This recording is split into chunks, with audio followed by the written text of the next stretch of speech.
ఇక బీజేపీ ఇవి గెలిచే స్థానాలని కూడా వాళ్ళు చెప్తున్నటువంటి ఉంది. వాళ్ళు క్లియర్ కట్గా నో డౌట్ అని నిజామాబాద్ ఇది సిట్టింగే, కరీంనగర్ సిట్టింగే, మల్కజ్గిరి బీజేపీ గెలుస్తుంది, ఈటెల రాజేందర్ అని వాడు క్లియర్ కట్ చెప్తున్నారు.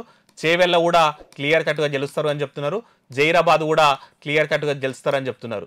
ఇది వచ్చేసి కాంగ్రెస్ సిట్టింగ్, ఇది బీఆర్ఎస్ సిట్టింగ్, ఇది బీఆర్ఎస్ సిట్టింగే.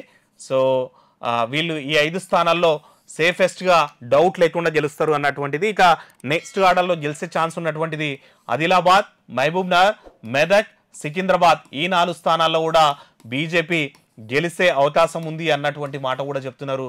అంటే ఈడ 5+4 ఈ స్థానాల్లో గెలిచే అవకాశం లేకపోలేదు అన్నటువంటిది.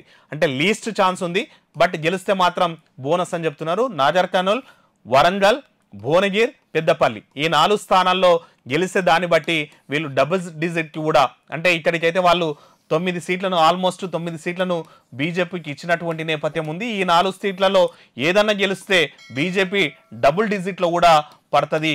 అంటే 9 నుంచి 11 సీట్లు బీజేపీ గెలిచే అవకాశం ఉంటుంది అన్నటువంటిది కూడా వీళ్ళు క్యాలిక్యులేషన్ చేసినారు ఈ పోల్స్ ట్రాకర్ అనేటువంటి సంస్థ.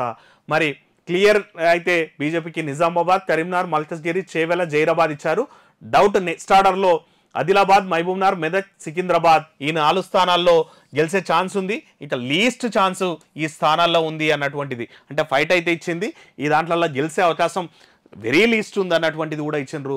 ఒకవేళ ఇక్కడ ఏదన్నా గెలిచిందంటే మాత్రం బీజేపీకి డబల్ డిజిట్ వస్తుంది అన్నటువంటిది కూడా ఈ సర్వే సంస్థ చెప్పినటువంటి మాట.